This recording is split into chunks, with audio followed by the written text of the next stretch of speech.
James hospital Jacobabad में डॉक्टरों की बेहसी।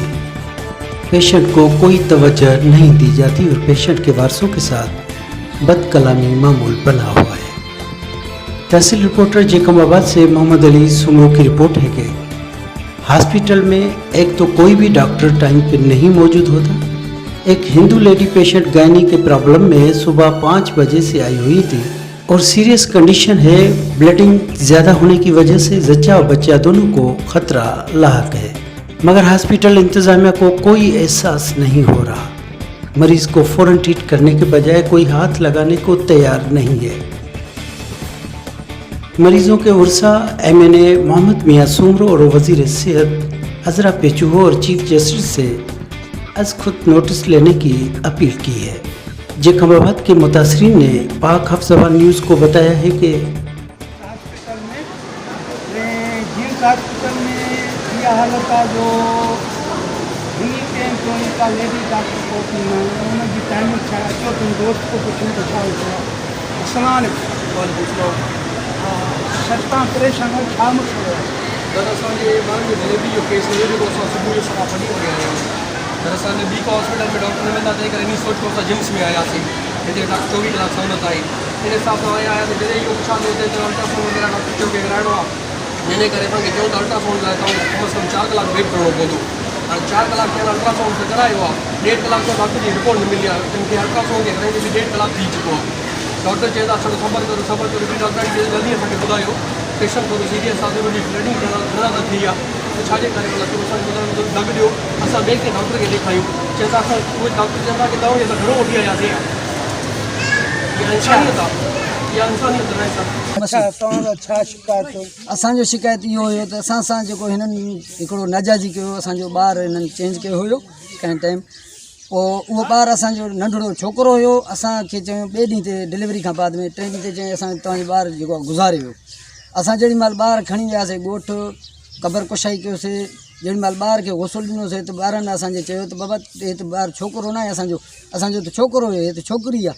पोइ उतां असां जैकाबाद ॻोठ खां पंहिंजे को वापसि आयासीं शहर जिम्स में। जिम्स वारनि खे ॾिसो तव्हां हिते असां सां फ्रॉड कयो आहे, असां अख़बारी नुमाइंदा घुरूं था, हे छा घुरायूं था, तव्हां सां बदमाशी कयो था, असांजो लाश जीअरे इंसान खे तव्हां लाश करे ॾिनो आहे, उहो बि वरी छोकिरे जे जाइ ते असांखे छोकिरी ॾेई छॾियो। इहो अॼु न आहे, हर दफ़े थिए थो। हाणे डिलीवरी जा 2-3 केस आया, दुदापुर वारो, जैकाबाद वारो, हिकिड़ो सुमरे शाख जो हुयो, उन्हनि सां बि इहो ई वेदन थियो त उनखे डिलीवरी जे लाइ जिम्स वारा चवनि पिया तव्हां असांजे प्राइवेट क्लिनिक ते अचो, पंहिंजो इस्पताल गर्ल्स स्कूल जे भिक्षा जो डॉक्टराणी जो घर आहे, चए मुंहिंजे घर में अचो, ओॾे मां तव्हांजी डिलीवरी कंदमि।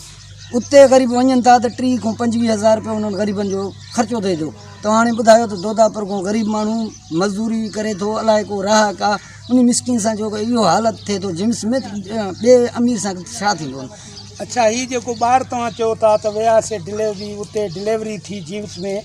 अच्छा जिम्स में जॾहिं डिलीवरी थी त उन खां अलावा जेको उन्हनि तव्हांखे ॿारु ॾिनो त उहो ॿारु उन्हनि पैक करे तव्हांखे ॾेई छॾियो। उन खां बाद में जॾहिं वञी तव्हां उते ॾिठो ॿारु खोलियो त उन में तव्हांखे बाद में ख़बर पई त असांजो जेको ॿारु हुयो उहो ही ॿारु असांजो न आहे। जी हा सर, उन्हनि असांखे छो ॿारु पैक करे ॾिनो, असांखे ख़बर न आहे, असां त हिते चेक न कयोसीं। असां खणी वियासीं घर, जेॾी महिल गुसुल जे लाइ उन्हनि चयो त ॿार खे गुसुल ॾेई पोइ ॾींदा आहियूं असां कफ़न वफ़न, त गुसुल जे लाइ जेॾी महिल खणी विया त उन्हनि खे असांखे सुञातोसीं त बाबा छोकिरो न आहे त छोकिरी आहे। पोइ असां सुञातो वापसि आया आहियूं असां ॿिए मां तव्हांजो छा मुतालबो आहे? अदा मुतालबो असांजो इहो आहे, असां ग़रीब मिसकीन आहियूं सफ़ा। असां अॻे सेवल वेंदा हुआसीं त उहे बि चवंदा हुआ प्राइवेट में, हाणे हेॾी जेम्स अस्पताल निकिती आहे माशाअल्लाह, हेॾी सारी आहे। असां ग़रीब वञूं था, ॿचड़ा बीमार आहिनि, मां कुरारी, मां पाण ग़रीब ॿचड़ा खणी वियुमि सेवल जेम्स अस्पताल में। उते असांजो गौर कोई बि न आहे, गौर न आहे। उते वञूं था कंहिं पर्ची खां न पर्ची था कटे ॾियनि, न छा न होॾे चवनि था प्राइवेट पर्ची कटे आहिनि त हुते मूंखां विड़ी पिया, हिकिड़ी गुम वई पर्ची ॾिए त विड़ी पिया, ॿी न पिया ॾियनि। बाक़ी उतां ॾिसां पई जंहिं वञा पई बाबा तव्हां प्राइवेट अचो, कंहिं बि ग़रीब जी इज़त उते न हुई, न का दवा मिले थी। असां बीमार जीअं अचूं था तीअं वापसि मोटी वञूं था। असां सफ़ा मिसकिनो, महिरबानी करे असां मोहम्मद मियां साहिब खे, बेगम सईदा बेगम मलिया खे था असां अपील कयूं त हिन ग़रीबनि जो गौर करायो, नोटिस वठो, असां ग़रीबनि जे लाइ जेका बि आहे मदद कयो। असां सफ़ा ग़रीब ऐं मिसकिन ऐं असांजी को माना जेम्स में का इज़त न आहे कंहिं ग़रीब पर अखियुनि सां ॾिठासीं डिलेवरी वारनि खे बि चवनि थियूं हलो तव्हां प्राइवेट हलो जंहिं कंहिंखे चवनि था प्राइवेट हलो जंहिंखे ॾिसनि था दर्द तव्हां हलो मुंहिंजी अस्पताल में फलाणी में पुॼो असां ग़रीबनि खे फीस जा पैसा ॾेई रहिया आहिनि हेॾी सारी अस्पताल में असांजी का मदद कयो महिरबानी करे। जी नाज़रीन, जीअं त हिन अमड़ जो चवणु इहो ई आहे त अगरि कोई एमरजेंसी केस अचे थो त उन में एमरजेंसी केस में को डिलेवरी आहे या ॿियो को केस आहे उन में त उते इहो ई जेको आहे सम्हलो उन्हनि खे इहा ई शइ चवे थो त फलाणी हॉस्पिटल यानी प्राइवेट हॉस्पिटल ॾे इशारो ॾिनो थो वञे। त असां ख़ुदा करण मोहम्मद मियां साहब ऐं मैडम मलिया खे इहा ई अपील कंदासीं त ख़ुदा करण हेॾी वॾी जिम्स हॉस्पिटल आहे जैकाबाद में जेकी तव्हां ग़रीब आवाम जे लाइ जेको रिलीफ जे लाइ हीअ तव्हां ठाही वई हिते त उन में को अहिड़ो रिलीफ न आहे। ख़ुदा करण असांजी इहा ई अपील आहे मोहम्मद मियां साहब ऐं मैडम मलिया खे त फौरी नोटिस वरितो वञे। पाक अब्दुल ज़ुबान न्यूज़ तहसील रिपोर्टर मोहम्मद अली सुमरो, कैमरामैन काशिफ अली सुमरो।